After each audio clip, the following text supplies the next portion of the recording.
Jamie, thank you very much for inviting me to speak today. And as you said, I'm going to take you through the content approach to commerce and share some of my experiences at a company called Brompton. We make falling bicycles. I would have brought mine here today, but I wanted to arrive sweat-free, so I've refrained from bringing it in. But to start with, I'm going to give a little bit of background about how I actually ended up at Brompton, because it's kind of defined how I've approached content over time. I spent the first 6 years of my career working in the automotive industry in a B2B company. It was fairly dry. Our most exciting products were sandpaper. It got a little bit tedious, and so I was looking sort of for the next challenge. And I was very lucky to find myself in my first e-commerce role here, Party Central. I was tasked with growing Jack Wills online in the USA. And I really thought at this point, I had life nailed. It was all about beaches, parties, living the brand lifestyle, an endless summer, and a seemingly endless stream of content that really resonated with the audience out in America. And it helped drive acquisition for the brand and also eventually sales. But behind the storytelling, behind the parties, we also wanted to tell more about the product. And we started testing how we would sell the product via stories rather than just being very much traditional e-commerce focus, but actually start about engaging people and selling stories. And there was one really interesting encounter that I observed in one of our stores in Connecticut. It was a store associate who upsold a customer from a $100 blazer to a $500 blazer on the background of just telling them this really simple story about how, believe it or not, Jack Wills actually owned a flock of sheep in the UK, and we were able to follow the manufacturing process from shearing through the spinning, dyeing, and then eventually the garment fabrication. And this person absolutely lapped it up. They couldn't hand over their $500 fast enough. And so maybe really realized what we could do online. And we actually spent a lot of time talking about not just the brand and our brand ambassadors and the great time they were having, but also about the product quality. And it seemed to really work. It became a real focus of the business about how we deliver this content, and not actually via a lot of advertising, but just mainly on site and how people went through that content journey to actually buy the products at the end of the day.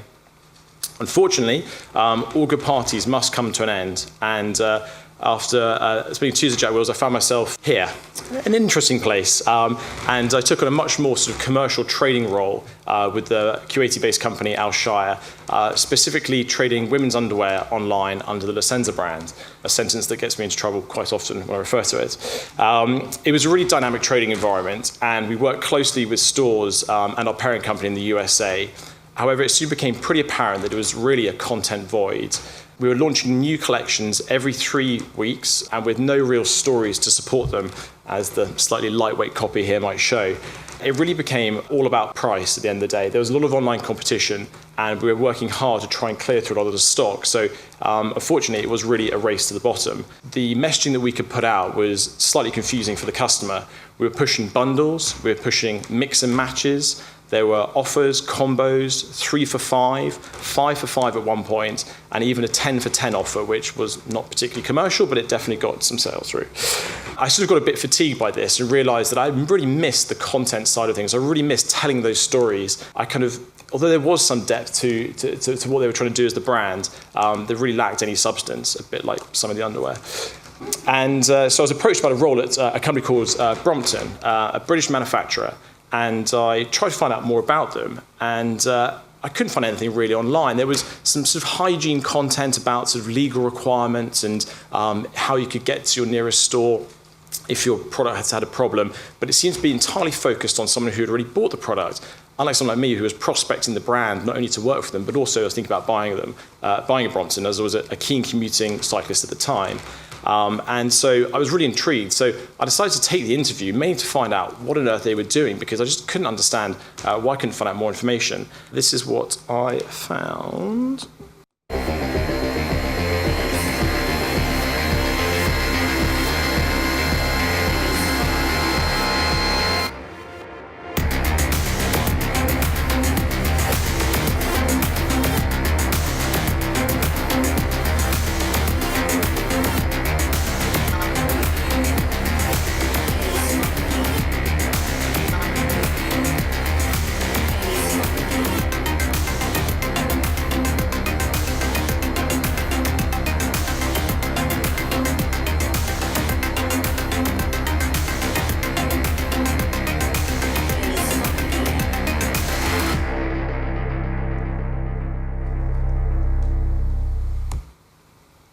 So I was pretty pleasantly surprised to see what I found, and I was actually having spent a lot of time in factories as part of my automotive background to actually see something that was kind of sexy. It actually made manufacturing look good and interesting. And this wasn't the only story that Brompton had to tell. Despite the fact they are made in London, there were just many stories that they had as a company that they just never really decided to share, never really decided to tell. A couple of them I thought I'd mention are the fact that potentially we invented crowdfunding. Back in 1975, when Andrew Ritchie, our inventor and founder, couldn't get the product going, couldn't get anyone to buy in. And some of these letters actually show rejection letters from Raleigh, who were the biggest bike company at the time in the UK, and also a couple of banks who said, you know what, you're crazy. This is never going to work. This is never going to happen. And they rejected him. So he reached out to his friends and said, you know what, if you give me some money, I'll make a bike for you that you can have and take away.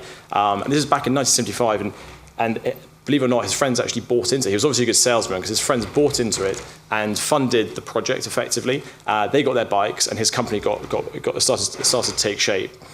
There are other stories as well. So for example, you're much more likely to change your car before you change your Brompton because they're handmade, they're really good bits of kit. And so you might be in your 3-year financing package with your car, but actually a Brompton can last for 10, 15, and in some cases 25 years. And so having spent a bit of time with the company, I couldn't really understand why they'd never told these stories. They were so compelling. It was such rich content, especially coming from the void that I'd just been in. It was really, I couldn't believe that they hadn't decided to share these stories at all. And the reason why really revolves about the company's evolution. So a quick history of Brompton. From 1976 to 2005, it was all about the product. Andrew, our inventor, was really focused on making the product. He was obsessive about it, so much so that the original Brompton actually ended up in a skip because he hated the look of it. He couldn't bear to look at it. It was so imperfect to his high demands, high standards, that he threw it away, which in hindsight is a bit of an error and it's definitely lacking from our museum. But it was all about sort of small manufacturing and getting the product absolutely right first. The next phase, a few decades later, was all about going global. And as the brand became more successful, we started taking orders from around the world, with the most bizarre order actually coming from the South Pole, where someone wanted it to get around the research stations and get out to the various equipment out there. But we started to export, and now we actually export to 48 countries around the world. But all of this was done without any real marketing, and as our first attempts at brochures show, we were probably better at building bikes still at that point than actually talking about them. The reason why we hadn't gone to marketing, or hadn't turned to marketing, it turns out, is that we were very lucky that our demand outstripped our ability to supply. We were still based in a really small factory and really unable to meet the global demand for this fantastic product. And any marketing we did do really just sold disappointment. You get this idea of you can make a custom bike, you can have it in different colors, different setup, different handlebars, different number of gears, but it might take 12 to 18 weeks to actually arrive at your doorstep. And therefore, as a proposition for the customer, especially with the sort of growing demands, that wasn't going to wash. And so we actually tried to avoid marketing. However, fortunately, a lot of this changed in 2014 when we introduced a line approach to manufacturing and enabled our production capacity to actually outstrip demand. So it was definitely time at this point we thought, right, marketing is going to play a key role in the company. We better talk to some customers. But being a small British manufacturer over the years that had no real marketing pedigree, our brand and content had been left in the hands of our distributors and dealers for a really long time, perhaps too long. And that meant that in some places around the world, we were known as Brompton, made for canal boats, perfect for boating. In Japan, we were known as Brompton, made for middle-aged Japanese men who like to spend an awful lot of money on the most premium Brompton product they can find, but only ever ride it at the weekends and never in the rain. And then there's also this guy, Brompton, made for the guy who likes to sit at Waterloo, reading his paper, waiting for his train back in the 1980s. So much so that people still today think that you have to travel by train to own a Brompton. So maybe it was successful. So we knew that creating a platform to tell the real brand story was something that was really, really key for the business. And we went about defining what the brand story really existed of. And we came up with this idea of made for cities. The Brompton really comes alive in the city. It's also made for you, so you can customize it. We actually have up to 16 million different combinations you can spec when you order your Brompton, which does get slightly overwhelming for some consumers. And the final story, which is the one that really sort of caught me, was made in London. These bikes are still made in London today, and not just putting the stickers on, they're actually made. I opened my office door, and there's a guy with fire in his hand and metal making stuff, which is pretty exciting, and again, an absolute content treasure trove. So it was pretty key that we needed to tell the story first, and digital was going to be the only platform to do this. But we also realized that there was a much greater story outside of the brand that people would resonate with. And this was the idea that Brompton could make city living better. We wanted to help people move around cities, and so we wanted to tell the story that this is really a product with a purpose. Now, despite the fact that I was really keen when I joined the company to practice my newfound trading skills with women's underwear, we had to deliver this global brand message, and there wasn't really the opportunity to start with commerce. We had zero competence in being a direct-to-consumer business at that point, and what it takes to manage those kind of B2C relationships. And similar to Heather's business, we also had the potential for a lot of channel conflict, as we only sell our products through third-party retailers, counting 1,600 doors around the world. So we had to be quite careful and tread quite careful. So we started with the help of a UX agency called Web Credible, and we embarked on a 6-month research project to really understand what content did we need, what user journey, what digital journey could we find out that would really help people move them from just being informational and a very informational website designed for owners to making it much more aligned to prospects. And we did a lot of testing, a lot of tweaking, a lot of going back and throwing things out and starting completely from scratch to define the best content experience, and then finally build it out on a new CMS platform. And one of the critical things was getting the platform right. So we had this beautiful experience. We just very well tested. We were about to share it with the world, but we needed to get the right platform. And especially because we ship to 48 countries around the world, we actually export 80% of the 50,000 bikes a year that we make. So getting it right in other markets was definitely a really key thing for us. And so we decided to go with a platform called Sitecore, mainly for the ability to translate and roll out translations very quickly, but also to try and convey that, or use the tools that come within Sitecore that are inherent, which allows you to, in real time, adjust the content to your audience requirements. So for example, these are two different shots of our current homepage. The one on the left is aligned to our 300,000 Brompton owners around the world, and we have many of those people registered, or we can track their behavior to identify them as an owner. And so we actually serve them content that might be relevant to them. In this case, taking part in our global series of racing events, of Brompton-owned racing events around the world.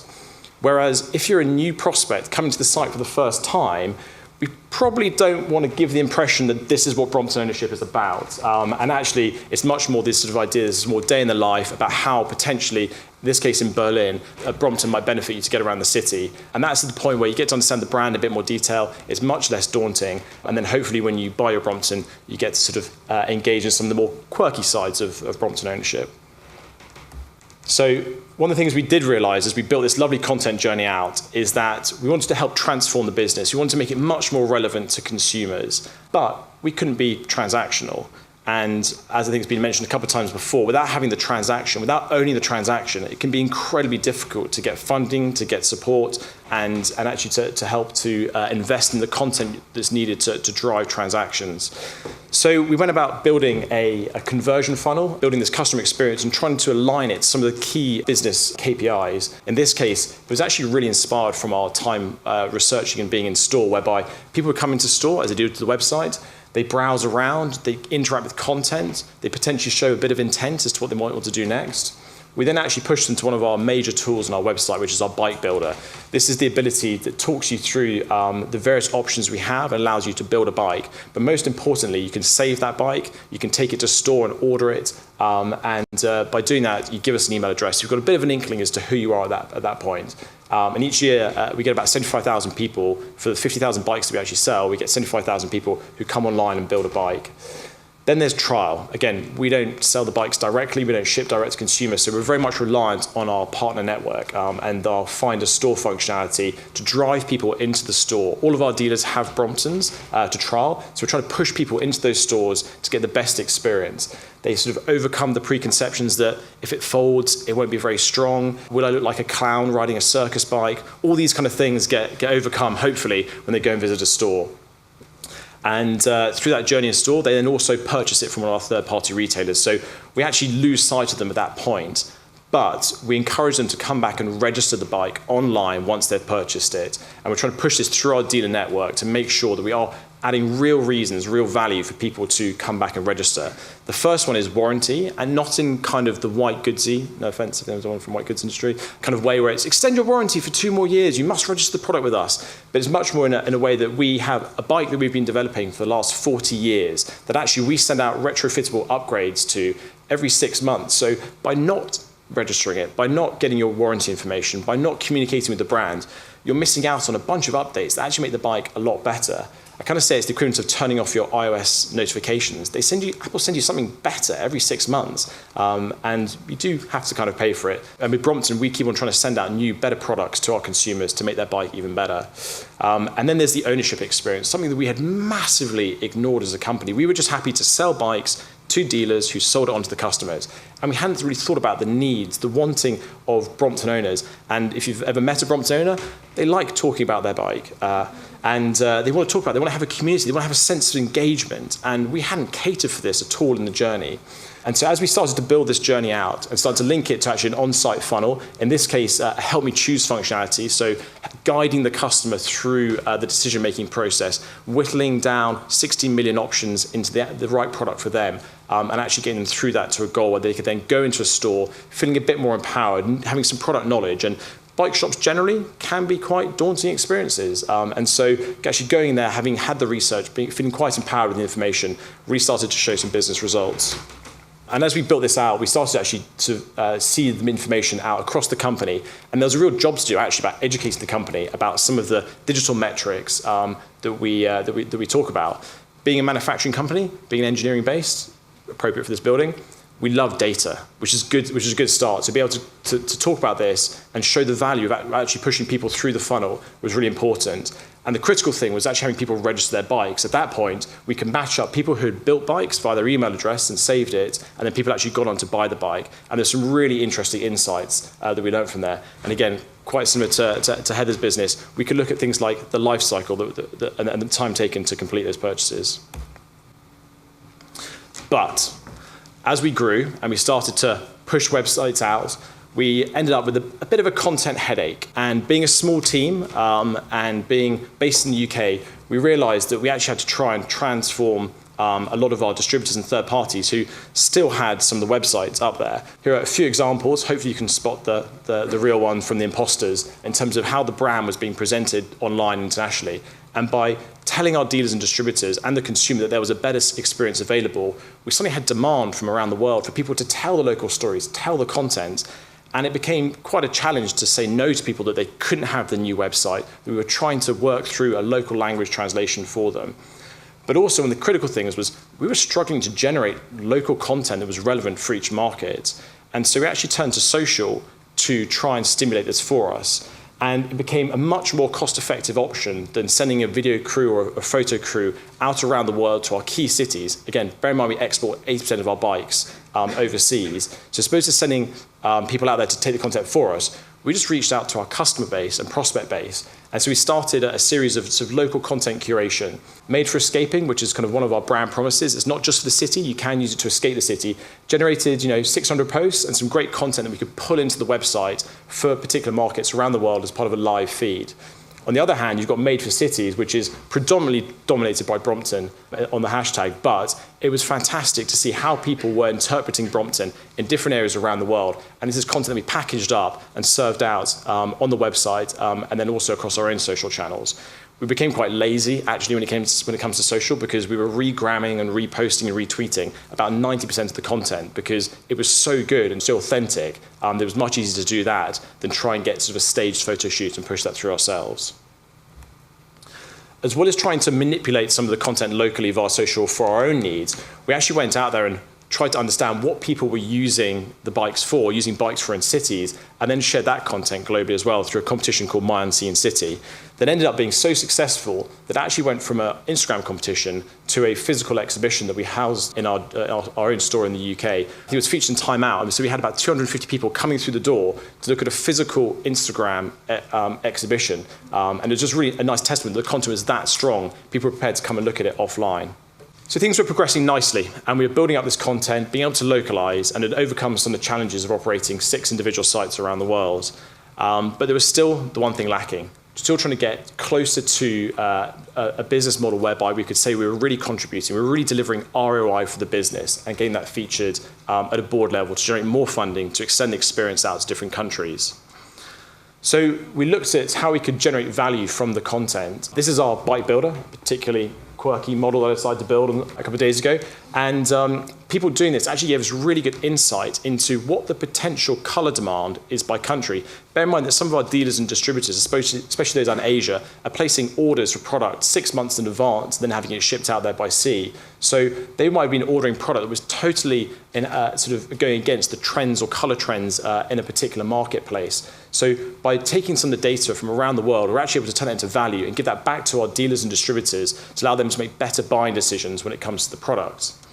The other one that we found really interesting was around the Find by Store, the dealer locator. And again, we have 1,600 stores around the world that you can buy Brompton from, which are all third-party retailers. But it was really interesting to see actually where the demand was coming from, where people were building bikes. And building a bike, it's not that a straightforward process. It shows quite a lot of time, consideration, purchase intent. And so we could start to match up and see where the demand was coming from versus where we actually had physical coverage. And we provided this data back to our dealers and distributors to allow them to look at activating stores in different parts of different cities or different regions where we actually saw demand from. So, and this has become a really interesting part of the business now, where our dealers and distributors are coming to us desperate, hungry for this information. And there's a wealth of information from our website being derived from the content, which is making them make better business decisions. We also decided to have some fun with the data too. And this is a sort of living, breathing bit of content on our website. And it basically maps out members of the Brompton Club on Strava, which is an activity tracking app. And it shows the equivalent CO2 they've saved by taking their Brompton on their journey versus taking other forms of transport, a blended rate of emissions from other transport. And so this gets updated in real time. Every time you log an activity on Strava, it updates this map. And every year we put a big call out to our customers on the sort of global cycle to work day to try and beat the previous year's record. But it was really fun to see this sort of living and breathing, and it really resonated with customers who were thinking they were sort of doing something good, something positive for the environment. They were able to change the way their city behaved, and we were visualizing that online in real time. So that takes us to the present day at Brompton. We've built this experience and built the brand out across the world. And we've got these translated websites, we've got 6 and still counting. And we're also adding this sort of local level user-generated content to provide a really nice flavor. We've used a CMS platform to tailor the experience to different markets, but also to edit the content people see in real time to make sure they're getting the best experience on site. And we're not scaring them off with pictures of crazy people cycling around in Bromptons. And I just want to share one example of how we're using this actually in Amsterdam, which is a really tough city for us to break because they are cycling already. They're in and out cycling. They absolutely love it. And so we're trying to show the cycling market in Amsterdam, particularly why we're relevant to them.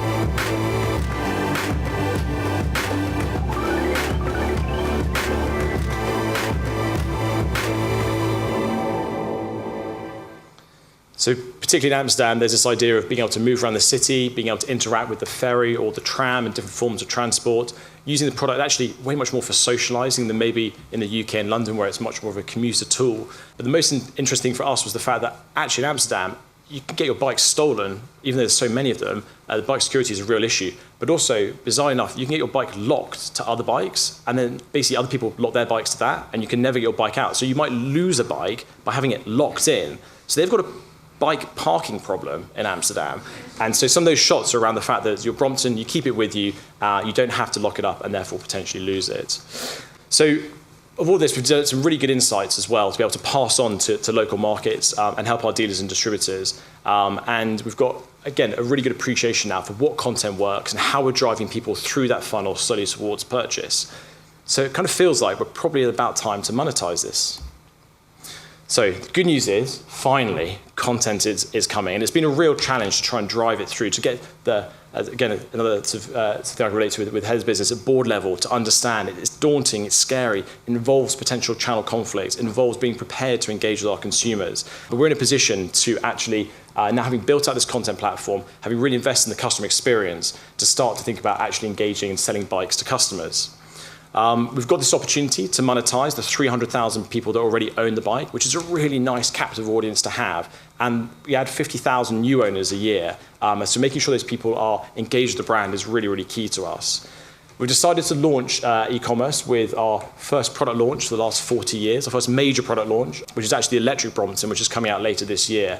And the reason for doing that is to really get that sort of proximity to it. It's a really important product launch for us. It's not going to sort of be global to start with. It's quite a small sort of beta rollout and then getting the feedback, because it is a big change for us. But we decided that we had to go on the commerce approach, direct to consumer, to get that instant feedback. We can't rely on our dealer and distributor network to get secondhand information about what is probably going to be the most important product launch that we ever do. So it's really key that we can build that transaction, build that trust with customers by being commercial with them. We're also, interestingly enough, doing some stuff in China as well, where the market has really forced us to go online, to sell direct. We have 4 physical stores that we sell through in China. China is a big place, and so we realized we can't expect customers in this day and age, especially Chinese customers who are so digitally enabled, to come to our physical stores. So it's a really interesting marketplace where we're hopefully going to increase our reach, increase conversion, and we've got the ability to ship direct to the consumer there. So that's pretty much it. Just wrap up on some key lessons that we've found at Brompton on the content to commerce journey. We've been very lucky that being privately owned, we've been able to build the brand first, and it was definitely something that I took away from my experience at the Senza, was the fact that it's so much easier to ask for the conversion, ask for the transaction, once someone's really engaged with the brand, once you've been able to tell them a story. The other key thing is find the right platform to achieve scale, and we're very lucky that we've been able to scale pretty quickly. Over the last 2 years, rolling out 6 international websites, although we have of the 48 countries, we actually serve up 26 different price lists, and every one of our 60 million combinations could have an individual price. So the back end is pretty comprehensive. Being able to serve that in a really nice front end format has done us a lot of favors. The other key learning for us is that social can be a great shortcut. It'd be great to give that local flavor and bring that into the website. Has definitely enabled us to be much more relevant in more markets around the world. The other thing that's been a real bonus is that we've been able to find value in the content, be able to derive value from that and pass it on to our trade partners. And that's why when it comes to the idea of channel conflicts, it's going to be a lot easier for us to have some of these conversations when we start to sell more direct to our customer's customer, engage our customers more when you're offering them insight in return that can help their existing bricks and mortar business. And finally, the other one's been patience. Despite my sort of desperation to drag us into sort of the commerce world, it's actually been really good that we have been able to prolong it, to build the experience first. And now that we've got that, commerce will hopefully become a lot more natural to us. Thank you very much.